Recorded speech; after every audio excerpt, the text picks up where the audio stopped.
Hi, welcome to our, what is this, our third show? Third series? Third program? Out of 7. And this is the last night for this one. And it's been surprisingly well attended, actually, for 2 pretty obscure movies. Next week, after tonight, tomorrow, we have The Secret Invasion and Tomb of Lygia, which are 2 Corman pictures. Roger will be here the next night, not tomorrow night, but the night after. Not that you shouldn't come tomorrow. And then after that, we have Wrong is Right and a mystery movie that I'm not supposed to tell you about. And after that, we have other stuff, but it's so far in the future, you know, like the election, you just don't want to think about it. Larry Cohen will be here a little later to introduce Private Files of Edgar, which is another picture that hasn't been seen in many years. But we have tonight, it's pretty rare in that The Sadist is a movie that was made for $33,000 in 1963 by a company called Fairway International, which specialized in making drive-in movies that mainly played in the South. And it was an attempt by the owner of the company, Arch Hall, to make a star of his son, Arch Hall Jr. And Arch was actually the subject of a movie. This movie called The Last Time I Saw Archie, and he's played by Robert Mitchum. And he's kind of an entrepreneur kind of guy.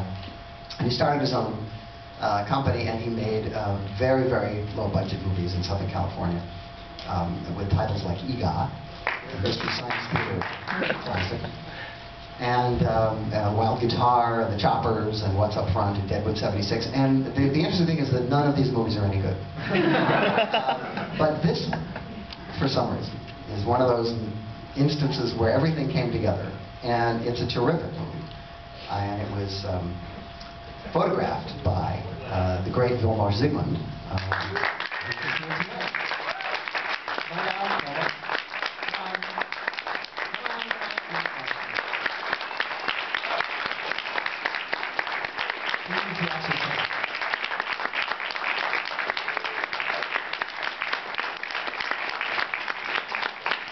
Before this guy is winning Academy Awards and making pictures like Close Encounters and The Deer Hunter, you know, all those movies that we love that cost a lot of money. He was making pictures like Horror of the Blood Monsters, Psycho a Go-Go, Name of the Game is Kill. And in fact, when he made Psycho a Go-Go, he actually ended up getting credit for 2 movies, because later Psycho a Go-Go was turned into another movie called Blood of Ghastly Horror. And if you look up his credits, he gets credit for Blood of Ghastly Horror too, because he shot a bunch of stuff and added it to his. Anyway, we'll have a little Q&A after the movie, because I think it will, we'll have some questions about it. And if there's anything that you want to say in the beginning. Oh, I just want to say that I enjoyed this movie. I mean, we shot the whole thing in about 3 weeks. And then Joe mentioned $32,000. I didn't know where the producer sent. I mean, spend all that money.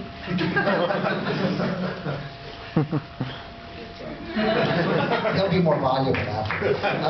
But one thing that is interesting is that this picture is so low budget that in most of the scenes they use live ammo.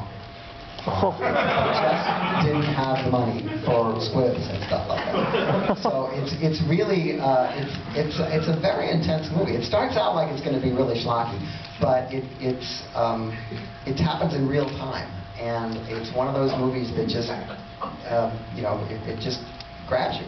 And I'm sad that it hasn't been remade, because it's, you know, any 3 kids in a junkyard. There's only 5 people on the cast, one of whom is the production manager.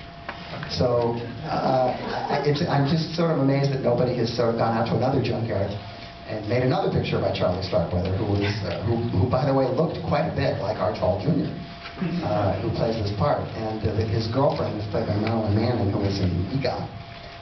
Is supposed to be 14, as was Charlie Starkweather's girl, but then they started to think, well, maybe we can't get this picture played if she's 14, so they added a little radio bit where they announced that she's 18. But anyway, this picture is almost never seen on a big screen, and my print is the only print I know that exists in 35. So anyway, enjoy it, and we'll be back after.